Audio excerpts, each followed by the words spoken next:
आप बिल्कुल अच्छी तैयारी नहीं कर रहे। आपका होमवर्क अच्छा नहीं होता, आप रात को भी जल्दी सो जाते हो। आपने 98% मार्क्स लेने हैं, आपके सिर्फ 96% है। आप अपनी स्टडी पे ध्यान दो, बाकी स्टूडेंट सबसे आगे निकल जाएंगे, आप बहुत पीछे रह जाओगे। क्या करोगे आप फिर? कैसे अच्छी तैयारी करके आनी है? मैं पागल हो जाऊंगा।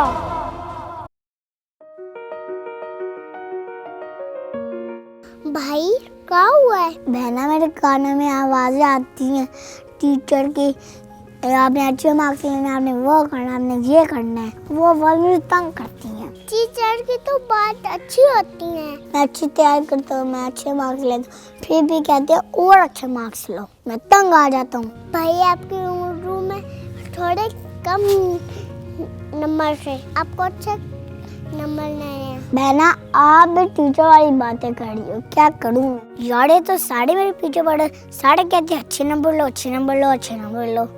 क्या करूं मैं? सारे कहते हैं दुनिया तो चांद पे पहुंच गई है, तुम भी अच्छे नंबर लेके आओ। मैं क्या करूं? मैं कितना पढूं? मैं तो छोटा सा हूँ, मैं तंग आ गया हूँ। कुछ दिन बाद साजन, आप कुछ दिन बीमार लग रहे हो, भला क्या हुआ है आपको? टीचर कुछ भी नहीं है, मैं वैसे चुप हूँ। मुझे तुम्हारा भाई कुछ दिनों से बीमार लग रहा है, बताओ क्या मसला है? हाँ टीचर, मुझे भी ऐसा लग रहा है, जाके मैं भाई से बात करती हूँ। भाई आप कुछ दिनों से बीमार लग रहे हो, क्या मसला है? आपकी टीचर भी बोल रही थी बीमार हो, मैं आपको डॉक्टर के पास ले जाऊँ? बहना मैं कोई बीमार नहीं हूँ, आप लोग मुझे परेशान करते रहते हो और फिर कहते हो ज़्यादा मार्क्स लो, ज़्यादा मार्क्स लो, ज़्यादा मार्क्स लो।